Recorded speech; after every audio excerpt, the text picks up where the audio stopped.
Hello, my name is Patrick Henderson and I'm one of the therapists over at the Willowbrook Counseling Center in Carrollton. And we wanted to put together a helpful little tip video about how to talk to students and kids about kind of the current social justice issues that we have going on. So, number one tip is you gotta be more chill and more relaxed about it.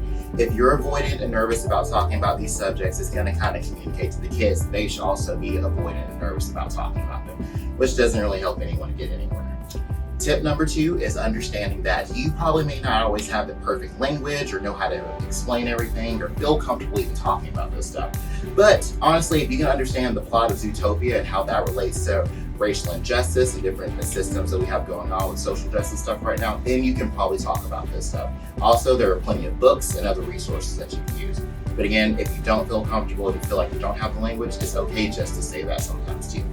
Tip number three, buzzwords. So there are a lot of different words that will immediately shut down the conversation, like privilege, Black Lives Matter, prejudice, and people will immediately become angry or become nervous or defensive. So if you don't want to necessarily talk about those things, which we encourage you to, but if you don't feel comfortable with it, always just remember to fall back on your values. So, if you don't have anything nice to say, don't say anything at all. Being respectful, empathy, the golden rule. Simple things like that will help a kid navigate the world just as well.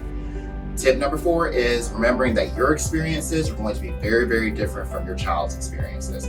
So again, I'm 30, I'll be 32 next year. So my parents had a very different experience from what I'm having, what I had in school. So don't always address the conversation like you're addressing it like yourself. Address it with their current issues. And if you don't know currently what their situation is, it's okay to ask about that. Just to remember that you lived in a very different time than what they're living in.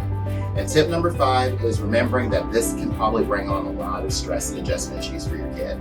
There are many kids who are probably feeling like they're losing friends, who may not feel safe around the same people who they recently felt safe around, and maybe dealing with different adjustment issues and just trying to figure out how to navigate it. And this is why we have counseling centers and we have different resources that they can use. So feel free to reach out to us if you need anything, and we are always here to answer questions for you.